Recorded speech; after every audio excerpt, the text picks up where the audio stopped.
बहुत टाइम से PCB students वाले कमेंट कर रहे हैं, वीडियो नहीं आ रही, लगता है शायद हमारे लिए वीडियो भैया लाएंगे नहीं, हमारी वीडियो कब आएगी। आ गई। This video is completely dedicated to PCB students. 12th के बाद कौन कौन से ऐसे नए करियर ऑप्शंस हैं, या ये कह लो कि कौन कौन से ऐसे करियर ऑप्शंस हैं जहाँ पे आप नहीं सोचते जाने का, जहाँ पे बहुत ज़्यादा पोटेंशियल है, या फिर ऐसे कौन कौन से करियर ऑप्शंस हैं जो मेडिकल की फील्ड में आगे जा करके ओपन अप होने वाले हैं, जहाँ पे पोटेंशियल ग्रोथ बहुत अच्छी है। इसके बारे में मैं आपसे डिटेल में बात करूंगा। और सबसे पहले तो ज़रा जिन लोगों ने नीट 2025 दिया है, थोड़ा सा उसके बारे में बात कर लेते हैं, उसके बाद वीडियो शुरू करेंगे। यार भाई यार, अब देखो, अगर तुमने ये ठान लिया है, ठीक है, कि नीट 2025 अभी हो गया है, मैं उनके बारे में बात नहीं कर रहा हूँ जिन्होंने तैयारी नहीं करी है या जिन्होंने बस ऐसे ही नाम के लिए उन्होंने पेपर जा करके दे दिया। मैं स्पेशली उन बच्चों के बारे में बात कर रहा हूँ। मैं दो कैटेगरी के बच्चों के लिए बात कर रहा हूँ। सबसे पहले तो थोड़ा सा वेट कर लो, उसके बाद अभी ज़रा वीडियो शुरू करते हैं, बस थोड़ी मेरी बात सुन लो। वो दो कैटेगरी वाले बच्चे हैं, एक तो वो हैं जिन्होंने बहुत तैयारी करी थी और जिनके नहीं मार्क्स आए, उतना नहीं वो स्कोर कर पाएंगे, उनको लगता है उनका पेपर उतना अच्छा नहीं गया।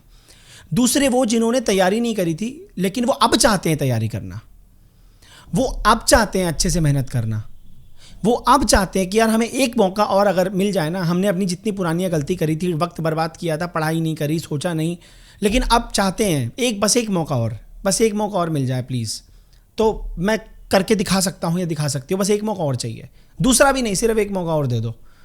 मैं उनको ये बोलना चाहता हूँ कि आप अपने आप को एक मौका और दो। पहले वो जिन्होंने बहुत अच्छे से तैयारी करी थी और उनको थोड़ा सा और एफर्ट की ज़रूरत है, वो जो नीट 2026 देने वाले हैं। दूसरे वो जिनको लगता है कि यार हमने तैयारी करी ही नहीं, लेकिन हमारे दिल में अंदर से है कि हमें देना है नीट दोबारा से। एक वो, अगर आप नीट 2026 के लिए आप सोच रहे हैं तो आपको ज़रूर देना चाहिए। बाकियों को साइड में हटाओ, मेरे को उनसे कोई मतलब नहीं है। जिनके ना दिल में इच्छा है, बस इन्होंने नाम के लिए पेपर दे दिया, हुआ नहीं हुआ, वो छोड़ दो। अगर आप इन दो कैटेगरी में से किसी में आते हैं तो मैं आपको कहूँगा कि आपको नीट 2026 ज़रूर सिंसियरली डिसिप्लिन के साथ देना चाहिए।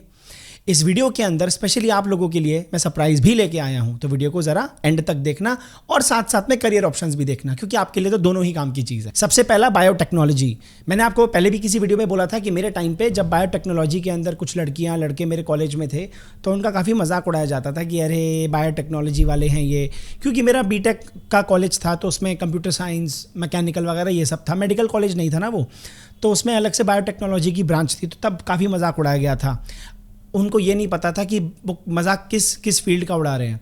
मैं आपको ये जेन्युइनली बता रहा हूँ, अगर आप बायोटेक्नोलॉजी के अंदर अपना करियर देख रहे हो तो आप बहुत सही जा रहे हो। Biotechnology combines biology and technology to develop products and technologies in sectors like health care, agriculture, environmental science. Biology और टेक्नोलॉजी का मिश्रण है बायोटेक्नोलॉजी। आने वाले वक्त में ऐसे बहुत सारे, जैसे मैंने नैनोबॉट्स के बारे में शायद पता नहीं किसी वीडियो में बात करी थी कि आने वाले वक्त में आई थिंक अभी भी कहीं ना कहीं वो बन गए हैं, रिसर्च चल रही है, छोटे छोटे नैनोबॉट्स होंगे, वो आपके बॉडी में पता नहीं कहाँ कहाँ फिट कर देंगे और सारा का सारा एनालिसिस करके बाहर आएंगे और पूरी रिपोर्ट तैयार है आपकी। या फिर अंदर जा करके सर्जरी करना, ये नैनोबॉट्स हैं जो बन रहे हैं या बनेंगे, इस पर रिसर्च चल रही है। ये बायोटेक्नोलॉजी का हिस्सा है। तो बायोटेक्नोलॉजी, थर्मामीटर क्या है? बायोटेक्नोलॉजी तो है, बायोलॉजी और टेक्नोलॉजी का ही तो हिस्सा है। ये आपका जो स्टेथोस्कोप है, ये क्या है? एक तरह से हम इसको बायोटेक्नोलॉजी बोल सकते हो ना। उसके बाद में अगर मैं बात करूं, जो आपका ऑक्सीजन की जो मशीन होती है जिससे आप ऑक्सीजन लेते हैं, ये क्या है? बायोटेक्नोलॉजी है। शुगर चेक करने वाली जो मशीन होती है, ये क्या है? बायोटेक्नोलॉजी है। तो ये बायोटेक्नोलॉजी का हिस्सा है और ये बहुत ज़रूरी और अहम हिस्सा है।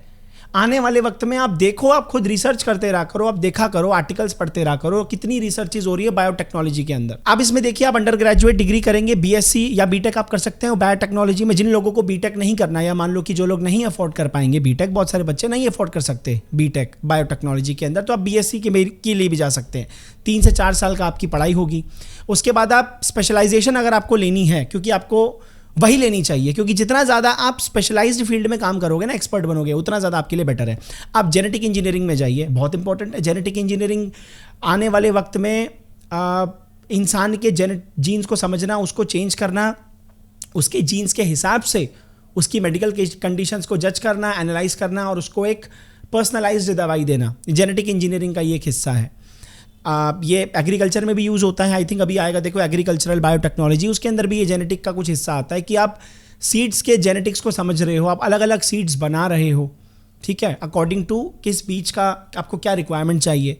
बायो इन्फॉर्मेटिक्स में आप जा सकते हैं। बायो इन्फॉर्मेटिक्स का मतलब होता है कि बड़े लार्ज अमाउंट ऑफ जो आपका डेटा होता है, मेडिकल डेटा होता है, उसको आपको एनालाइज करना है, उसकी रिपोर्ट्स प्रिपेयर करनी है, चार्ट्स होते हैं, प्रोसेस होते हैं, मॉडल्स होते हैं, ये बायो इन्फॉर्मेटिक्स का हिस्सा है।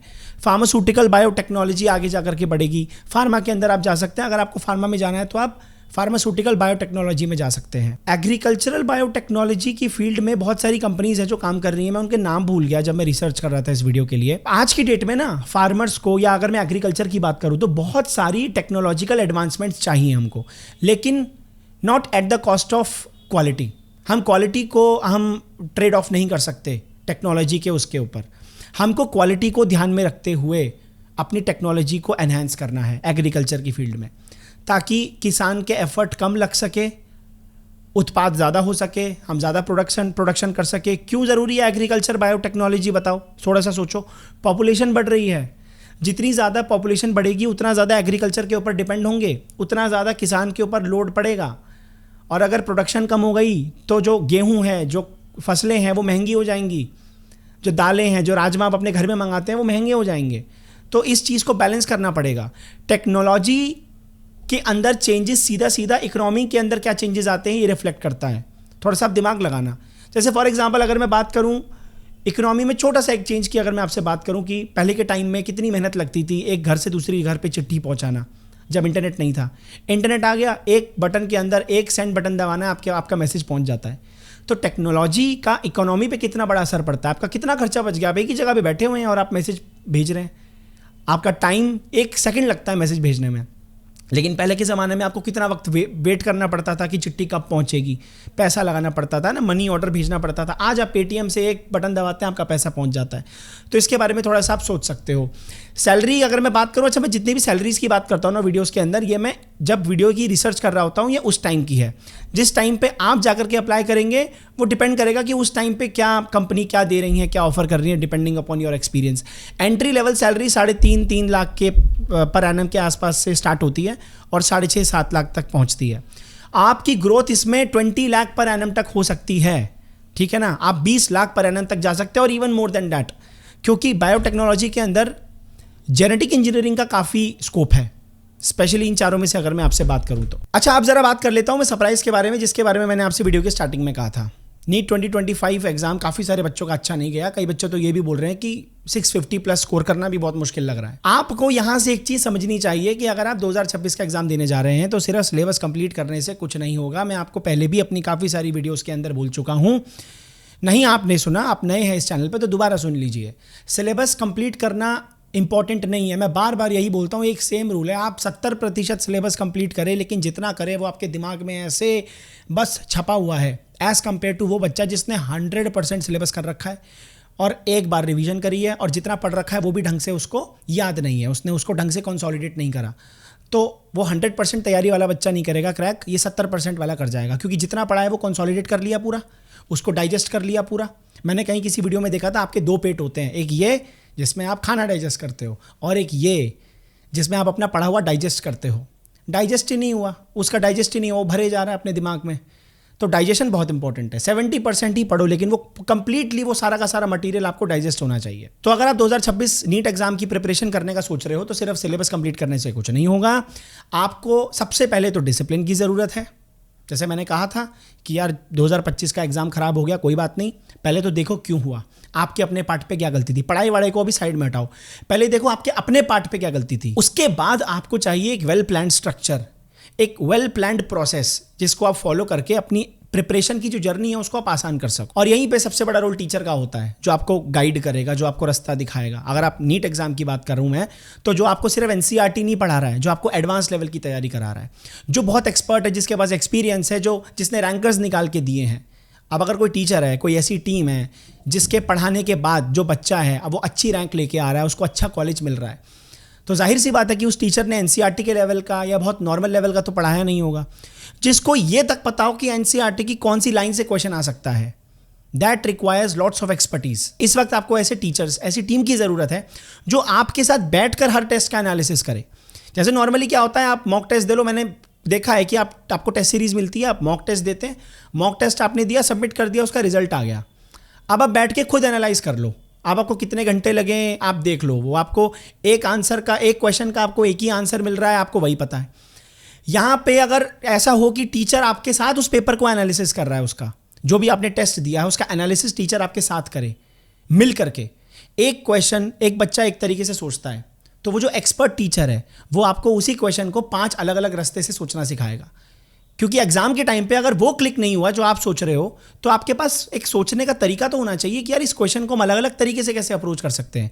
यहीं पे एक अच्छे टीचर का रोल आता है। इसीलिए इंडिया के टॉप फैकल्टीज की अगर मैं बात करूँ इस फील्ड में, चाहे तमन्ना चौधरी मैम है, गरिमा गोयल मैम है, गार्गी मैम है, नितेश देवनानी सर, गौरव गुप्ता सर, हेमंत सर, ये लोग वो हैं जिन्होंने रैंकर्स दिए हैं।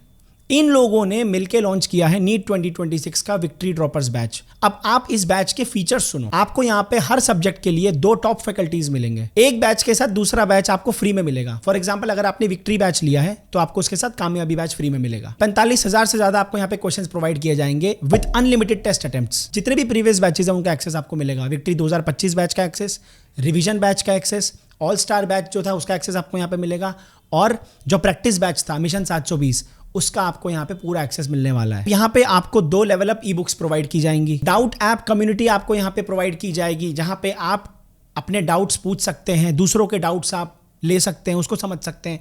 एक बहुत इंपॉर्टेंट बात है जो यहाँ पे मैं कहना चाहूँगा, जब मैं पढ़ाता था तो मैं बार बार क्लास के अंदर ना एक चीज़ बोलता था कि अगर एक बच्चे ने अपना डाउट पूछा है ना, तो बाकी सारे बच्चे ना अपने में लगे रहते हैं। कोई कॉपी के पीछे कार्टून बना रहा है, कोई कुछ डिस्कस कर रहा है सोशल मीडिया के बारे में, कोई शांत बैठा है, कोई अपनी दुनिया में खोया हुआ है, कोई मेरा थोपड़ा देख रहा है। तो मैं बार बार क्लास के अंदर बोलता था कि अगर एक बच्चे ने हाथ खड़ा करके डाउट पूछा है ना, तो बाकी सारे बच्चे ये मत सोचा करो कि अरे यार ये तो उसका डाउट है ना, हमारा थोड़ी ना है। ये मैंने भी अपने टाइम पे बहुत किया कि ये तो उसका डाउट है ना। नहीं नहीं, आपके दिमाग में वो डाउट आया नहीं, इसका मतलब ये नहीं है कि वो आपका डाउट नहीं है, उसके दिमाग में आ गया। इसीलिए जब भी क्लास के अंदर या आप कहीं भी बैठो तो सामने वाला बंदा क्या पूछ रहा है, आपका जो डाउट है आपका तो क्लियर हो गया, तो अब आप शांत बैठ जाओगे, अपनी दुनिया में खो जाओगे। नहीं, सामने वाले को जो डाउट है, 10 लोग अलग अलग डाउट पूछ रहे हैं, वो आपको पता होना चाहिए। भाई आपकी तो नॉलेज बढ़ गई ना, आपको पता चल गया ना कि अच्छा इस तरीके का भी डाउट आ सकता है। तो हो सकता है आपके लिए वो एक चैलेंजिंग सिचुएशन हो सकता है, आपके लिए वो एक चैलेंज हो। तो डाउट ऐप कम्युनिटी का यहाँ पे एक्सेस मिलना आपको यहाँ पे इस चीज़ के लिए ये लोग प्रोवाइड दे रहे हैं। तो डाउट ऐप कम्युनिटी आपको यहाँ पे प्रोवाइड की जा रही है। ये एक बहुत बड़ी अपॉर्चुनिटी है आपके लिए, और ये इससे आपका बहुत फायदा होने वाला है। Digital class notes, DPP, quizzes, इनका आपको अनलिमिटेड एक्सेस मिलेगा। ये तो मैंने आपको बता दिए बैच के फीचर्स, बट एक चीज़ और है जो बहुत कमाल की है। The day you start the batch, उस दिन से 4 महीने के अंदर अंदर अगर आपकी अटेंडेंस 80% रहती है, मिनिमम 80% अटेंडेंस, और अगर आपने स्टार्टिंग के 4 महीने में सारे टेस्ट को अटेम्प्ट किया है, तो आपको टीम की तरफ से 5,000 रुपये मिलेंगे। कंडीशंस दोबारा सुन लो, 80% अटेंडेंस होनी चाहिए, और स्टार्टिंग के 4 महीने के जितने भी आपके टेस्ट होंगे आपको वो सारे के सारे देने हैं, आपको अटेम्प्ट करने हैं, तो आपको टीम की तरफ से 5,000 रुपये मिलेंगे। तो अगर आपको लगता है कि नीट 2026 एग्जाम हमको देना चाहिए, अच्छी तैयारी के साथ देंगे तो अच्छी रैंक आ जाएगी, अच्छा स्कोर आएगा, अच्छा हम कॉलेज निकाल सकते हैं, तो आप ज्वाइन कीजिए अड्डा 247 का नीट 2026 विक्ट्री और कामयाबी बैच।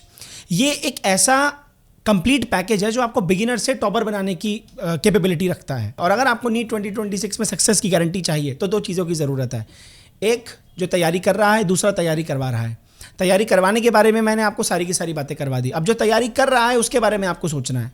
डिसिप्लिन चाहिए, टाइम से उठना, टाइम से सोना, टाइम से अपने रिवीजन प्लान्स बनाना। मैंने काफ़ी वीडियोस बना रखी है, आने वाले टाइम में मैं और लगातार वीडियोस बनाता रहूँगा रिवीजन को लेकर के। नई नई रिवीजन स्ट्रैटेजीज़ होती हैं, न्यूरो साइंटिफिक स्ट्रैटेजीज़ होती हैं, याद करने की, लर्न करने की, मेमोराइज करने की, वो मैं लाता रहूँगा। मैक्सिमम डिस्काउंट चाहिए, SANE30 मेरा कूपन कोड है। जब आप एनरोल करेंगे मेरा कूपन कोड यूज़ कीजिए, आपको मैक्सिमम डिस्काउंट मिलेगा। सारे के सारे लिंक्स आपको डिस्क्रिप्शन में मिल जाएंगे, जाइए, ज्वाइन कीजिए, एनरोल कीजिए बैच के लिए, और अपनी नीट 2026 की प्रिपरेशन शुरू कीजिए। अब जरा सेकंड है जेनेटिक्स के ऊपर बात कर लेते हैं कंप्लीटली। ये तो मैंने आपसे बायोटेक की बात करी थी, अब मैं जेनेटिक्स के ऊपर बात कर लेता हूँ। आप इसमें पढ़ो, genetics involves the study of genes, genetic variation, heredity in organisms playing a crucial role in medical research and diagnostics. जैसे इसके अंदर मैं आपको एक चीज़ समझो आप, राइज ऑफ पर्सनलाइज्ड मेडिसिन, ये बहुत बढ़ेगा। पर्सनलाइज्ड मेडिसिन का मतलब आप अगर मान लो डॉक्टर बनते हो तो आप मेरे जीन्स को समझ के, मेरी प्रॉब्लम को समझ के, जो मेरी जेनेटिक प्रॉब्लम है उसको समझ के उसके हिसाब की दवाई बनाना, वो सिर्फ मेरे ऊपर ही चलेगी और दुनिया में किसी पे नहीं चलेगी। क्योंकि आपको पता है ना, जीन्स तो अलग अलग होते हैं, डीएनए तो सबका अलग है। अब मैं इतना ज़्यादा बायोलॉजी के बारे में नहीं जानता हूँ, बट जितना मैंने अब तक पढ़ा है, समझा है, जितनी मेरी एज हो गई है, मेरी इन्फॉर्मेशन के हिसाब से मैं सही हूँ। जेनेटिक इन्फॉर्मेशन, जेनेटिक कोड जो डीएनए है वो सबका अलग अलग है। सबके अलग अलग डीएनए की होने की वजह से सबकी अलग अलग प्रॉब्लम्स होंगी जो सेम नहीं होंगी। तो उस बंदे को पर्टिकुलरली उसी के लिए दवाई, पर्सनलाइज्ड दवाई उसको देना, ये सबसे इंपॉर्टेंट चीज़ है आज की डेट में जिस पे काम हो रहा है। Integration with AI and big data, genetics का और आर्टिफिशियल इंटेलिजेंस का, बिग डेटा का काफ़ी ज़्यादा इसके अंदर इन्फ्लुएंस है। और मैं आपको यहीं पे, अगर आप एआई और बिग डेटा की बात आ गई है, मैं आप लोगों से एक रिक्वेस्ट करूंगा, बायोलॉजी के जितने भी स्टूडेंट्स हैं, पीसीबी वाले, प्लीज़ ठीक है यार, आपके पास में बायोलॉजी है, आपको नहीं जाना, पीसीएम वाले बच्चों से आपका कोई लेना देना नहीं है, कोई नाता नहीं है, कुछ नहीं है, इंजीनियरिंग को लेकर के आपको कोई लेना देना, लेकिन मैं आपसे एक रिक्वेस्ट करूँगा यार, एक पाइथन लैंग्वेज ज़रूर सीख लेना प्लीज़, या फिर कोई भी ऐसा टूल ज़रूर सीख लेना जो आपकी मेडिकल फील्ड के अंदर काम आता है। जैसे मैंने बायो इन्फॉर्मेटिक्स की बात करी थी, उसके अंदर आप डेटा को एनालाइज करोगे तो उसके लिए आपको टूल चाहिए। बहुत सारे एआई टूल्स होते हैं डेटा को एनालाइज करने के लिए। आप रिसर्च करिए, आप किसी ना किसी टूल के ऊपर अपनी मास्टरी ज़रूर कर लीजिए। It will give you an edge. जब आप अपनी पढ़ाई करेंगे, कहीं पे इंटर्नशिप करेंगे, आप जॉब आपकी लगेगी, आपकी प्रोफाइल के अंदर होगा बंदा मेडिकल जानता है, बंदा टेक्नोलॉजी भी जानता है।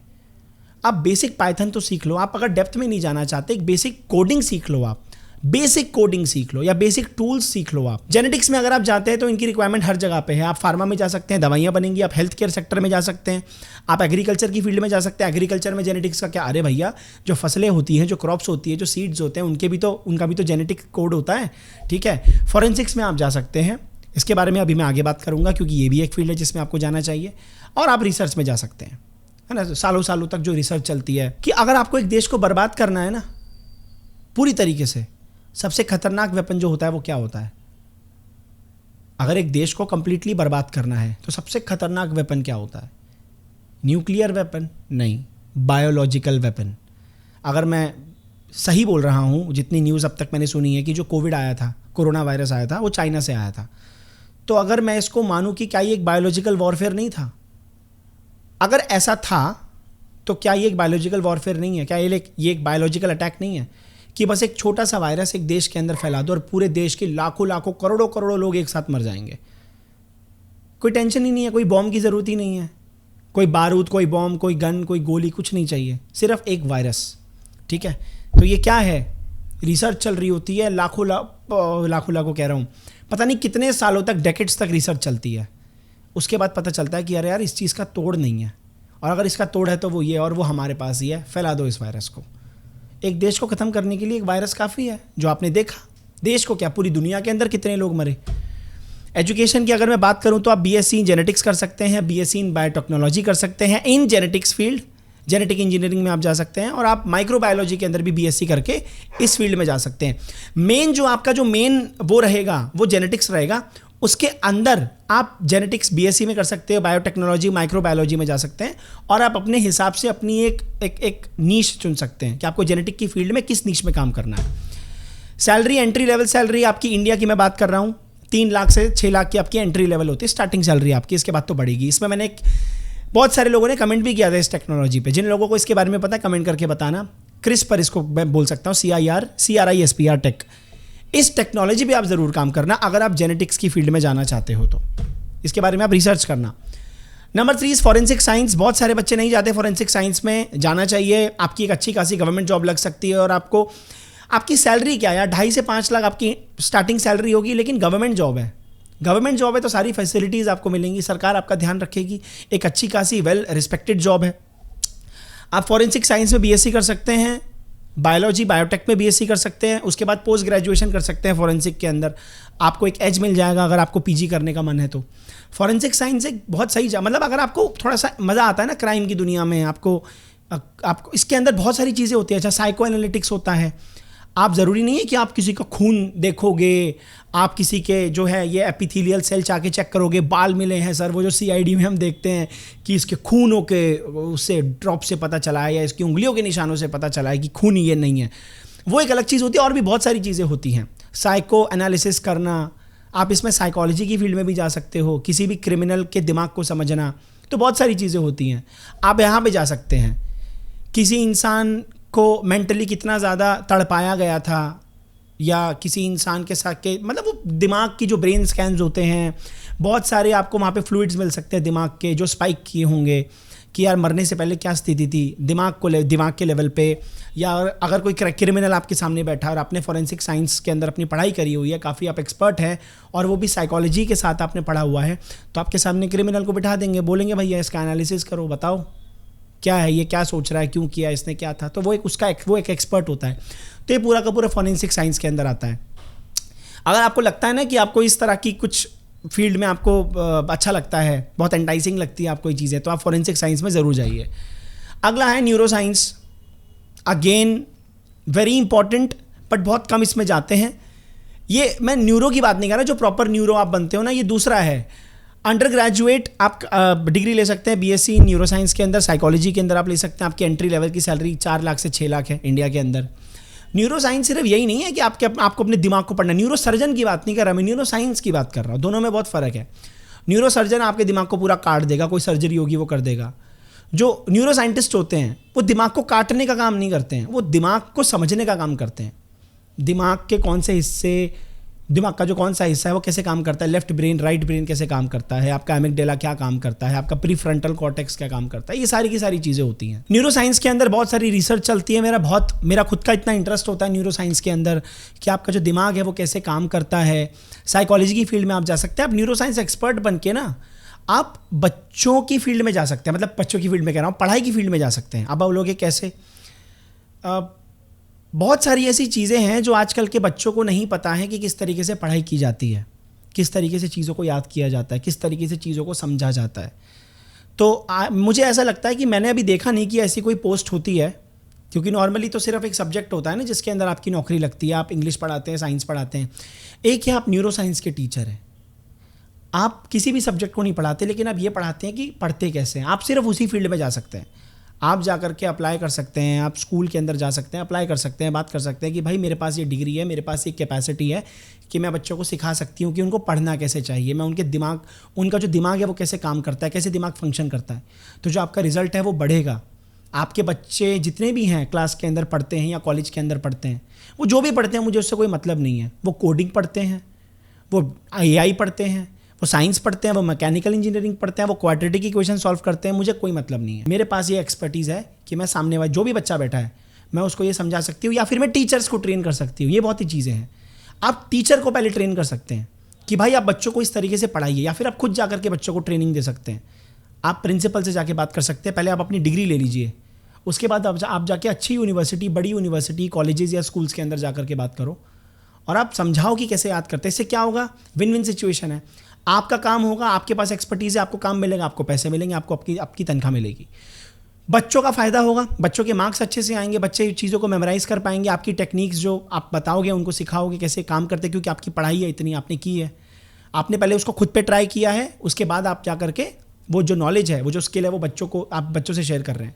बच्चों का फ़ायदा होगा, जो टीचर्स उनको पढ़ा रहे हैं उनका भी फ़ायदा होगा कि अरे यार सुमन मैम जो SST पढ़ाती हैं उनकी क्लास के अंदर बच्चों ने बहुत टॉप किया है। बच्चों का फ़ायदा, उस टीचर का भी नाम होगा, आपका भी नाम होगा, स्कूल का भी रिजल्ट अच्छा आएगा। तो मेरे हिसाब से आपको न्यूरो साइंस की फील्ड में जाना चाहिए। और ये जो मैंने आपको एक एग्जांपल दिया है, मैंने आपको, मुझे नहीं पता एग्जैक्टली कि इसकी कोई वैकेंसी निकलती है स्कूल्स के अंदर, बट मुझे लगता है कि होनी ज़रूर चाहिए। हर एक स्कूल के अंदर एक न्यूरो साइंटिस्ट जो होता है, या न्यूरो साइंस की जिस टीचर ने पढ़ाई कर रखी है, जिस इंसान ने, उसके लिए वैकेंसी निकलनी चाहिए। ये बहुत इंपॉर्टेंट है। तो बस इतना ही है। ये कुछ गिनी चुनी, अब वैसे तो मैं भर सकता था यार पूरी की पूरी वीडियो ना, ये भी है, लेकिन ये कुछ गिनी चुनी फील्ड्स है जो मैं आप लोगों के लिए लेके आया था। तो आई होप कि आप इन जो भी मैंने 4-5 आपसे फील्ड शेयर करी हैं, आपको इनको कंसिडर करना चाहिए। कौन कौन से करियर ऑप्शंस हैं जिसमें आपको बहुत इंटरेस्ट आ रहा है, कमेंट करके बताना। ऐसे कौन से करियर ऑप्शंस हैं जिसमें आप चाहते हो कि मैं डिटेल में वीडियो बनाऊं, वो भी कमेंट करके बताना। मैं उसके ऊपर पर्टिकुलरली डिटेल में वीडियो बनाऊंगा। आपको 12वीं में कैसे अप्रोच करना चाहिए, 12वीं के बाद आपको क्या क्या पढ़ना चाहिए, कैसे कैसे आपको उस पाथ को फॉलो करना चाहिए, जिस पाथ को फॉलो करके आप उस मुकाम तक पहुंच सके जहां पे आपको जाना है। आप कमेंट करके मुझे बता देना। टाइम लग सकता है थोड़ा सा, दोबारा कह रहा हूं, लेकिन मैं वीडियो ज़रूर बनाऊंगा। अगर आप चाहते हैं मैं किसी और टॉपिक पे वीडियो बनाऊं, आप कमेंट करके मुझे बता सकते हैं, मैं वीडियो बना दूंगा। बहुत बहुत धन्यवाद।